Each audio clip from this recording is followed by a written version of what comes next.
I was walking my dear daughter, Emma, down the long and beautiful path toward the wedding altar when I looked over and saw a face I never expected to see there. It was a face that made my heart feel very heavy and cold, because it belonged to a man my wife had been seeing behind my back for several months. In that very painful moment, a thought hit me that hurt quite a lot. My wife had actually invited him to our daughter's special wedding day without saying a single word to me or anyone else in our family. Even though I was hurting, I did not stop walking. I did not make a scene or start a fight. I kept a warm smile on my face for my daughter because I wanted her to feel happy. We finished our walk together, and I handed her over to her groom with a hug. But deep inside, I knew that neither my wife nor this man would be staying at this celebration for much longer. I would truly love to hear how you would have handled a situation like this if you were in my shoes.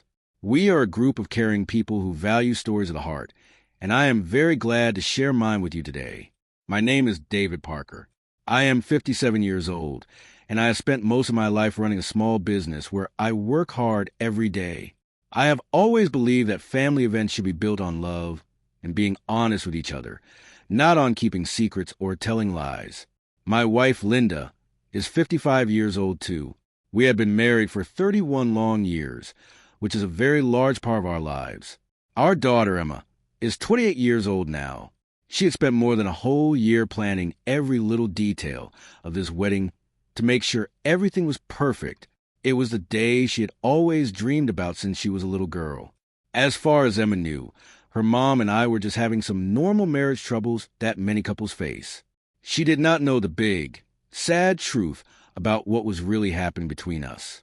About 3 months before the wedding, I found out that Linda was meeting another man named Richard. When I asked her about it, she told me it was not a big deal at all. She said they were just spending a little bit of time together as friends. I decided to move my things into the guest room of our house while we talked about maybe living apart for good. But even though we were hurting, we agreed on one very important thing.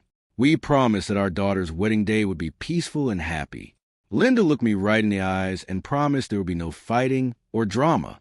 I told her I agreed completely because I wanted Emma's special day to be absolutely perfect in every way possible. The wedding ceremony started on a very warm and beautiful Saturday afternoon. The garden was full of our friends and family, and the air felt sweet with the smell of flowers. Soft music was playing in the background as I stood next to my daughter, waiting for our turn to walk. Emma looked at me with a little bit of a nervous smile and asked if I was ready. I told her that I had never been more ready in my life. As we started walking, I looked over at the very front row where the family sits. My heart almost stopped and my feet almost tripped on the grass. There was Richard. He was sitting right next to Linda, in a place of honor. He was wearing a very nice suit, and he had a proud smile on his face, acting like he was a part of our family. I kept my head up and finished walking Emma to the altar. I did not say anything to ruin her walk or her mood. When we got to the front, she gave me a big hug and told me she loved me very much. I told her I loved her too, and then I went to sit down. I leaned over to my brother and asked him who had invited that man to come here. My brother looked very confused and said he thought I was the one who invited him. I just shook my head slowly, feeling a deep sadness. While the couple was saying their sweet vows, I could see our relatives whispering to each other in the seats. They were looking at Richard and then looking at me. Even Emma's grandparents looked like they did not understand why he was there.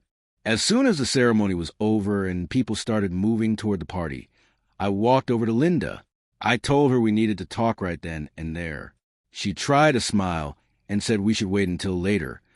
But I looked at Richard and told her I was talking now. Her smile went away when she saw how serious and firm I was. She whispered for me to stop and said it was not the right time for this. I told her she was right. It was definitely not the time for him to be here. Richard looked very uncomfortable and said he did not want any trouble. I told him that I did not want trouble either. While the other guests were walking away to get drinks, I asked Linda why she brought him when she promised the day would be about Emma. She said he just wanted to be there to support her. I could not believe what I was hearing. I told her that our daughter's wedding was not a place for her to get emotional support from a boyfriend. Richard tried to say something to me, but I told him very firmly that this was a private talk between a husband and a wife. Linda got angry and said she had the right to bring a friend to a party. I told her she could bring a friend, but not the man she was seeing while we were still married. Richard looked down at the ground then. He looked like he was finally feeling ashamed of himself for being there. Some of our family members were starting to notice us talking. Emma's uncle came over to see if we were okay, and I told him everything would be fine very soon. I told Linda that she knew exactly how people would react if they recognized him. She said she did not think anyone would notice him at all. But I noticed, and the family noticed. Suddenly, Emma came over in her beautiful white dress. She was still smiling from her wedding. But when she saw Richard, her smile disappeared completely. She asked what was happening. Linda tried to say it was nothing, but I refused to lie to my daughter on her big day. I told her that her mother had invited Richard without telling any of us. Emma looked so sad, like her heart was breaking. She asked if it was the same Richard from the stories she had heard. Linda just nodded her head. Emma took a deep breath and said she guessed the rumors were true after all. Linda started to cry and said she wanted the day to be peaceful for everyone. Emma asked her why she would bring the one person who would ruin that peace and make things awkward. Linda had no answer to give. I told Richard it was time for him to leave the wedding. He looked at Linda to see if she would ask him to stay, but she stayed quiet and looked away. I told him yes for her. He said he never wanted to ruin the wedding. I told him that if he really cared about people, he would have respected our family from the start. He picked up his coat and walked away to his car. Then I turned to Linda and told her she should leave too. She was shocked and could not believe I said it. I told her this was not about being mean or cruel. It was just what happens when you make bad choices that hurt others. She cried and said she wanted things to be normal again. I told her things stopped being normal when she chose another man while we were still married. Emma took my arm and said she did not want any more fighting. I told her there would be no more fighting today. I told Linda she could stay only if Emma truly wanted her to stay. Emma stood there for a long time thinking. She finally told her mom that she loved her, but that the day was supposed to be about our family and our history. She told her mom that she had made the day about her own choices instead of the family. Linda said she never wanted to hurt her. Emma said she believed that, but she needed to have peace for the rest of her day. Linda hugged her, said she was sorry, and then she walked away too. The rest of the wedding was beautiful and full of light. There was music and dancing, and Emma was happy again. A few months later, our divorce was finished. Linda later wrote a very heartfelt letter to Emma. In that letter, she accepted full responsibility for all of her choices.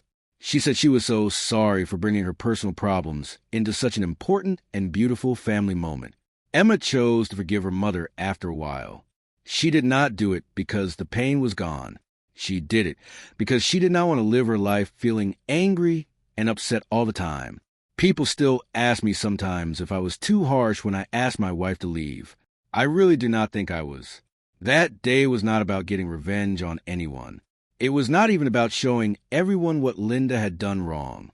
It was about protecting one of the most important and special moments in our daughter's entire life. Some celebrations are so special that they deserve to stay clean and untouched by things like betrayal or secrets. Sometimes the very greatest way to show love is not by making a big scene or shouting.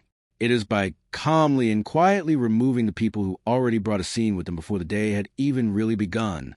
I hope that by sharing this story, others can see the value in protecting the peace of the ones they love most. It is important to keep the special days bright.